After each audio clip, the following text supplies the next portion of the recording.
Hello there, good evening. Welcome to Look North, our top story tonight. A number of homes have been evacuated in a Barnsley village after a bomb disposal team, a call to a property, will be live at the scene. Taking on the government again, the miners marching for a fairer deal and millions to return to their pensions. They're struggling to pay the bills, they're struggling to put food on the table because of the money that they've stolen out of their pension scheme. The government says they're looking after the interests of both the retired miners and the taxpayer. Also tonight, one of the worst NHS sites in the country for crumbly concrete fights back with a new test for rack. And congratulations, Kim, the barmaid recognised after 4 decades of pulling pints. And after a warm day with some sunshine, we've got more of the same for tomorrow and Friday. But what about the weekend? I'll be back later in the programme with all the details.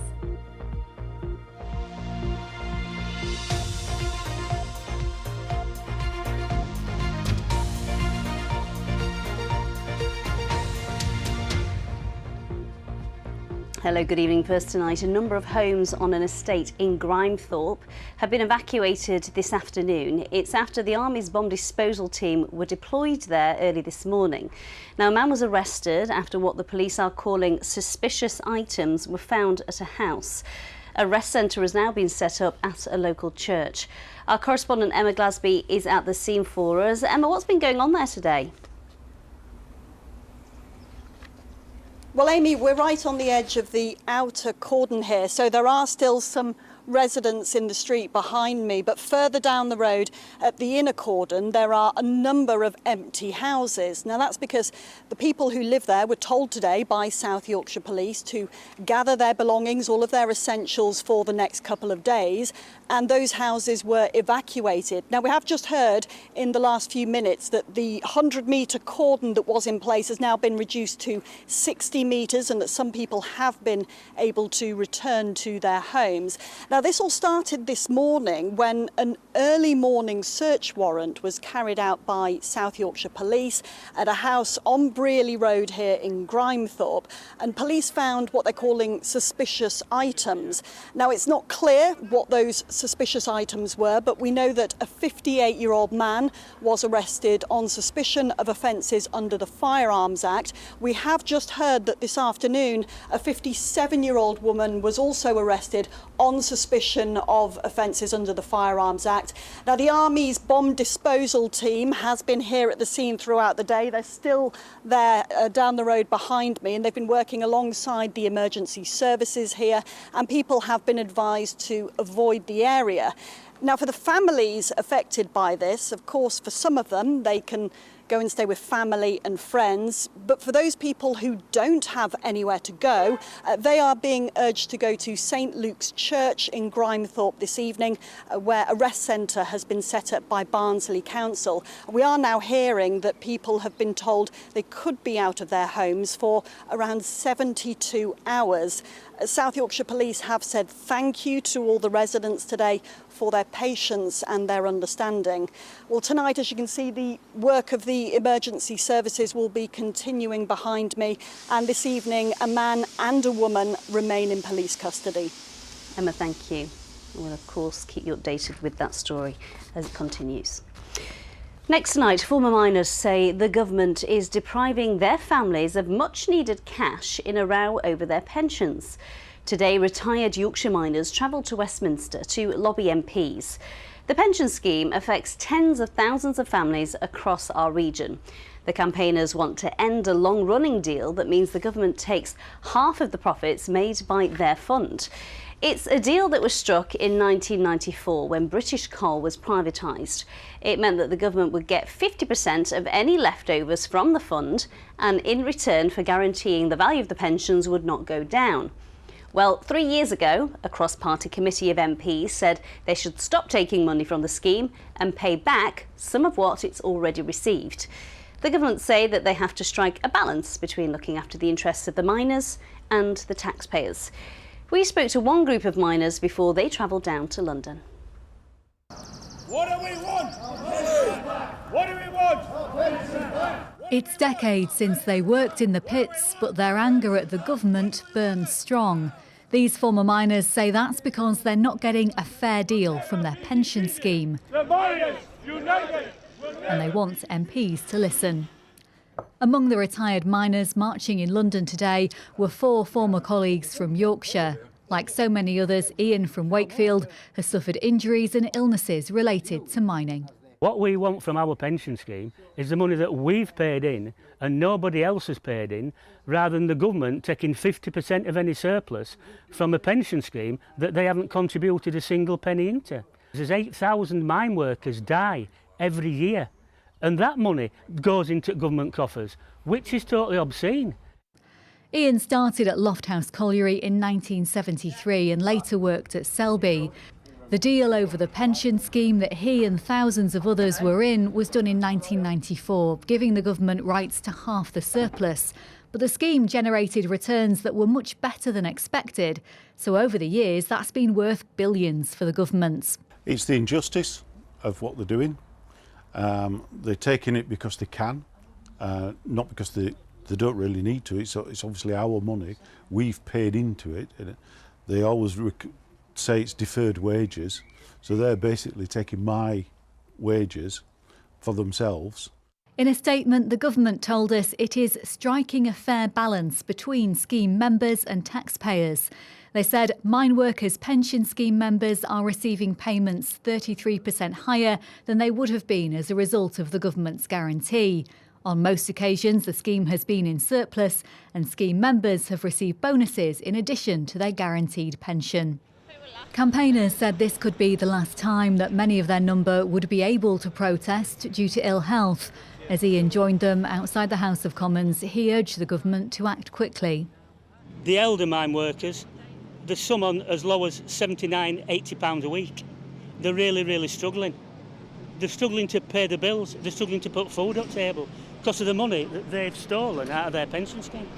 Ministers have previously rejected recommendations from a committee of MPs to review the scheme. Labour says it would look at the issue if it won the next election. What do we want? Meanwhile, campaigners say time is running out to help those struggling with life after mining. Corinne Wheatley, BBC Look North. A disability rights campaigner says he felt like an extra burden after he couldn't board his chosen train home. Doug Pawley, who uses a wheelchair, was trying to get a Northern Line service from Chesterfield but was unable to after a pillar blocked access to the train's ramp. Well, staff told Doug that they couldn't move the train forward to gain access and that he'd have to wait for the next one. Doug joins me now. Doug, what is the process here? Because my understanding is, as a wheelchair user, you call in advance, someone will meet you at the station, they put a ramp on and off you go. Yes, that's right. They like you to book in advance, although you don't have to. Somebody at the station will put down a ramp when the train comes in, or the guard will, and you just wheel on and the train sets off with you on it, you know. But not on this occasion, so what happened? There's only one door on the train that you can get on in a wheelchair because that's where the wheelchair space and the accessible toilet is. And the train stopped with that door, unfortunately, directly opposite a pillar for the roof of the station. And there wasn't enough space at the bottom for me to manoeuvre my way onto it. And the guard just picked up the ramp and closed the doors and drove off, and I was left behind. Everybody else got on apart from me. And how did you feel to be told, sorry, not this one? I guess I felt a kind of weary lack of surprise. It happened so much to me and to other disabled people, this sort of thing, that it's not anything new. It's sad and it's frustrating, and it's an extra delay on what was already a disrupted journey. But at the end of the day, this sort of thing happens all the time. But it shouldn't, should it? And that is infuriating for any commuter to not be able to get a train on time, but for the train to be there and told, I'm sorry, your wheelchair just can't get past. Yeah, that isn't right. When everybody else can get on, it is a bit frustrating. And when it could have taken not that much extra work of moving the train slightly so that I could get on. I know that there's some admin involved in signalling and such like, but it could have been done, but wasn't, which is very sad and frustrating. Now, as you said, this hasn't happened before, but it has happened before, but you've been surprised by the response to this particular story, haven't you? Tell me about that. Yeah, so I tweeted a brief video of this happening, but it's, as I say, it's nothing unusual for me, but it somehow caught the public imagination. 2.1 million people viewed it, and a lot of people commented on it. So it appears to have got a bit of kind of publicity, which is unusual. I guess it's good in that it might force some change, maybe minorly. And very briefly, have Northern Rail had anything to say? Yeah, they're embarrassed about it and apologetic, and I think that they're looking into it, and hopefully will stop it happening again. Well, let's hope. Your story certainly has stopped it happening again. Doug, thank you for joining us. And just very briefly, a statement from Northern did say they apologised to Mr. Pawley's experience. They would usually arrange for the train to shunt forward in order to resolve the problem, but they're now investigating why this did not happen. Next tonight, another small rural primary school is to close in North Yorkshire.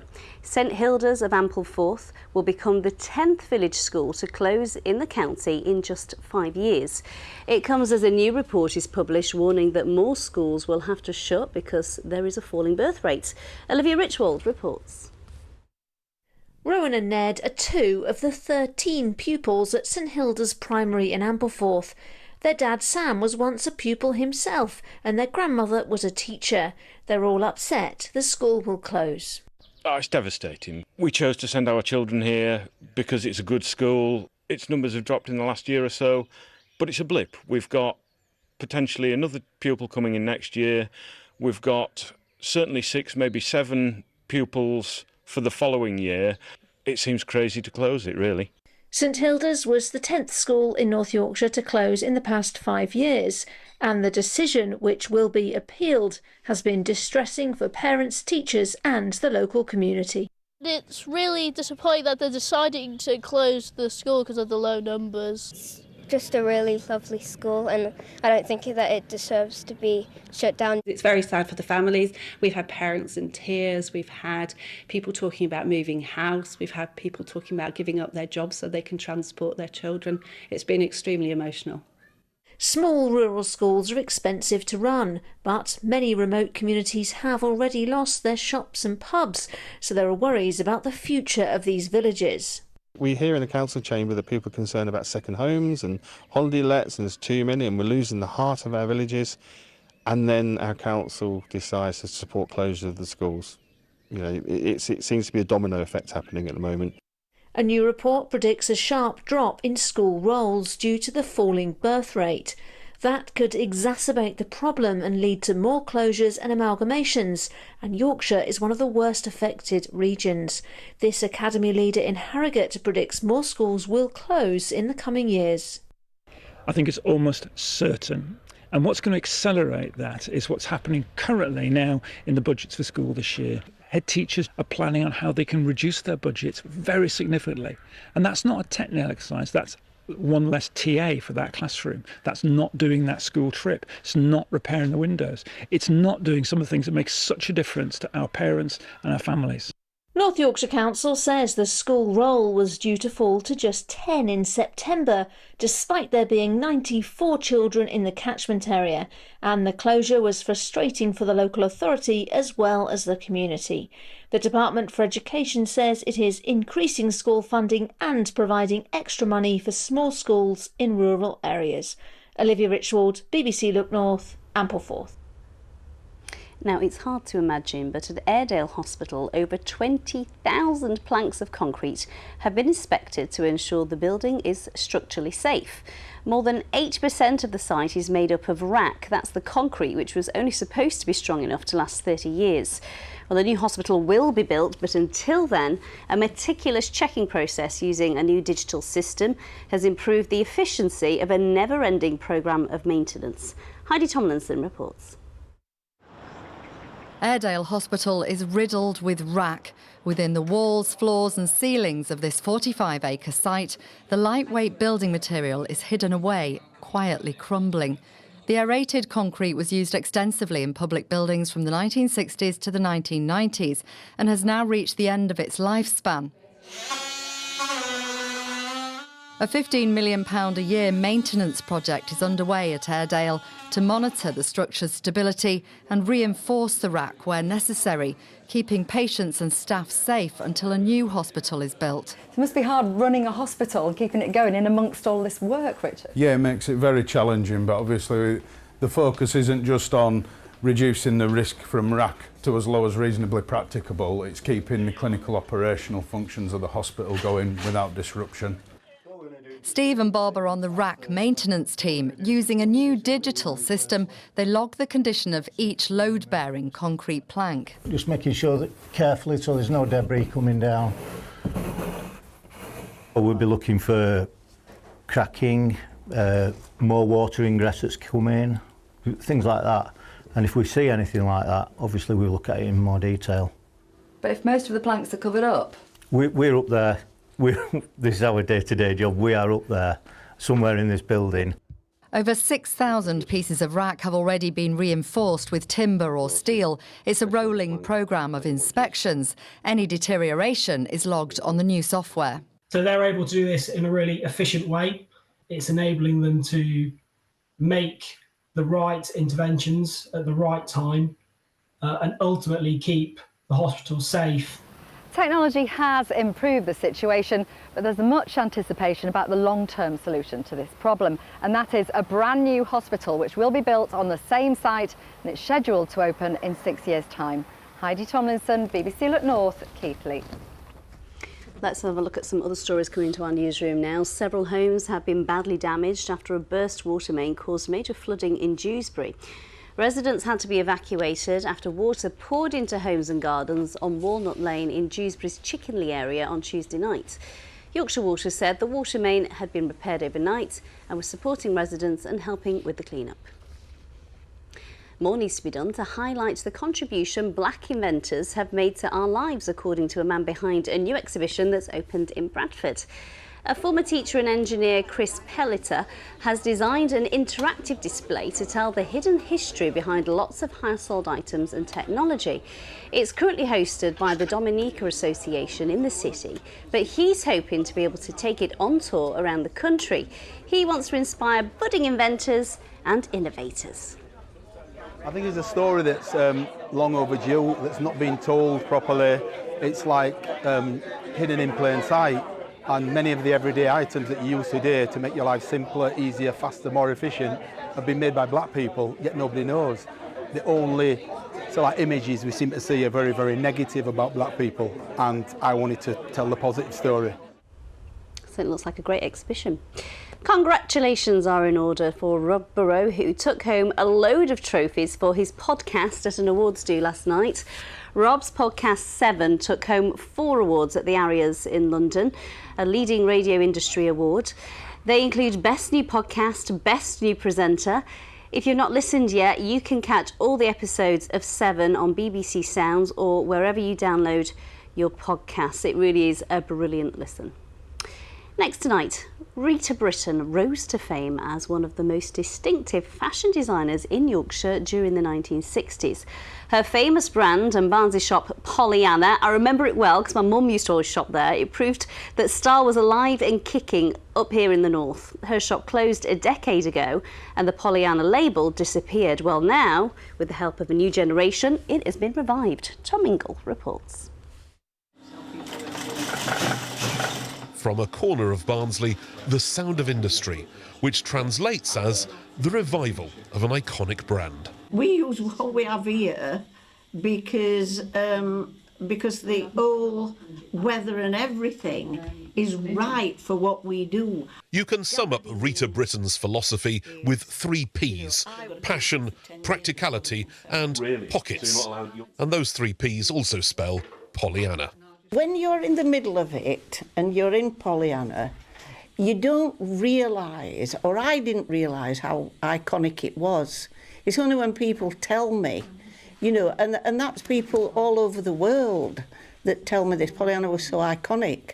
And I thought, well, why have I tried to steer away from Pollyanna? Why don't I bring her out of retirement as well as myself?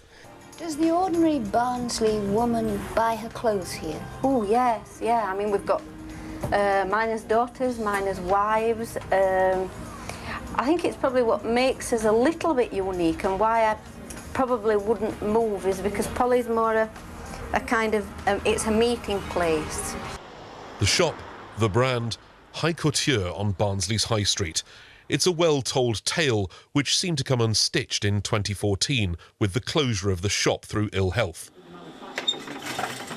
Since then, Rita turned back to manufacturing and then tried retirement for all of 2 weeks.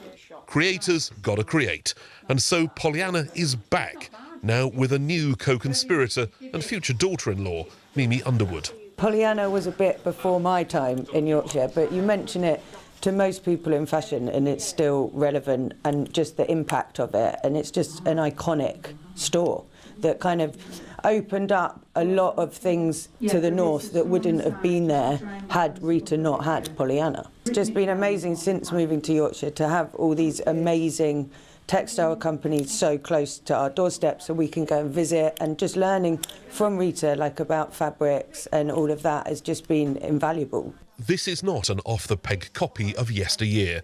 The store isn't returning, the business is online. But clients will still get Britain's bespoke ethos. Good style, it seems, never goes out of fashion. Tom Ingle, BBC Look North, Barnsley. It was proper posh, was Pollyanna, that's for sure. Now, it's estimated that around 10% of our population have got at least one Irish grandparent. But how much do we actually know about our Irish heritage? A new study focused on Irish heritage here in Yorkshire is underway. The Leeds Irish Sound Archive is collecting data on what it means to be Irish today. Arzu Dutta reports. Imagine you're at a border, with 1 foot on each side of the dividing line. Well, that's how some of the Irish community say they feel here in Yorkshire. The Leeds Irish Sound Archive is a new project interested in capturing the present-day thoughts, sentiments and feelings of the Irish community. So what are the perceptions that we have of modern-day Ireland, and what is our identity here in England? It hopes to create a time capsule to capture this current moment in Irish migration history. We're trying to ascertain to what degree we have an Irish identity within Leeds, within Yorkshire, what that identity is, and how to, shall we say, adjust to how that is evolving in the future. The Leeds Irish Sound Archive are keen to get more participants from all over Yorkshire to get involved.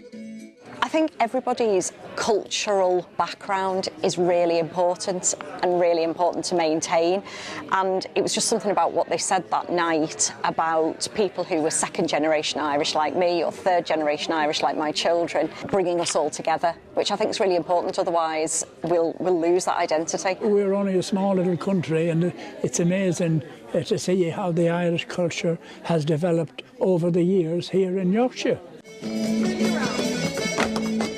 There is a strong sense that without this study, their stories would be forgotten or excluded from Irish history. Arzu Dutta, BBC Look North, Leeds. That's great, isn't it? Now, a woman who has spent 40 years pulling pints at a pub in Briggott has been given a prestigious award. Kim Shires is due to retire from the White Locks Ale House soon, but before she pours her very last pint, her work has been recognised by the Lord Mayor of Leeds. Jacob Tomlinson has more.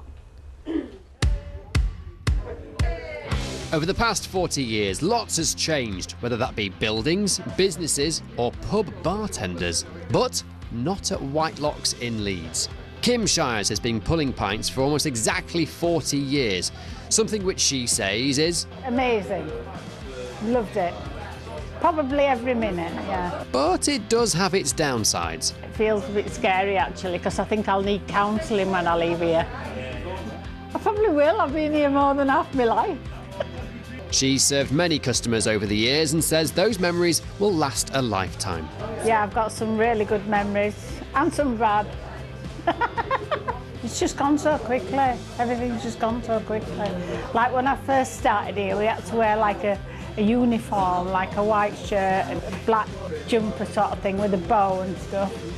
Her achievement hasn't just been recognised by her friends and colleagues, but also the Lord Mayor of Leeds, who dropped by for a special reason.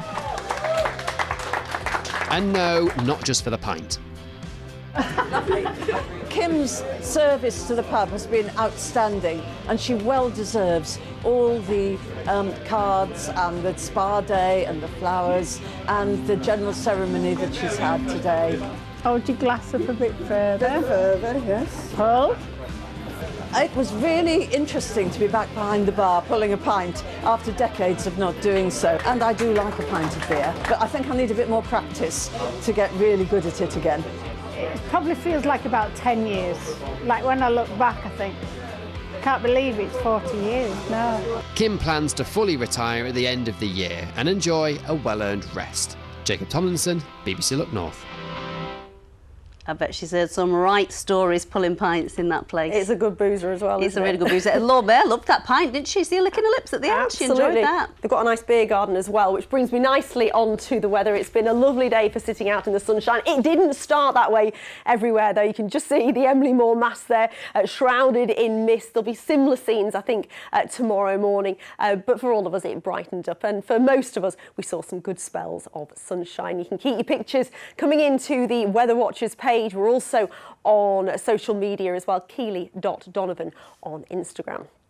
So yeah, we've got a bit of a repeat performance tomorrow, only I think it will get warmer. So a bit of a grey start, sunny spells developing and temperatures for some of us getting into the early 20s. The settled weather is because of this area of high pressure lasting all the way through the week. And at the moment, our models are looking like it will stay dry through the weekend. Some of the other models do have some thunderstorms breaking out, so that's one to watch as we head through the next few days.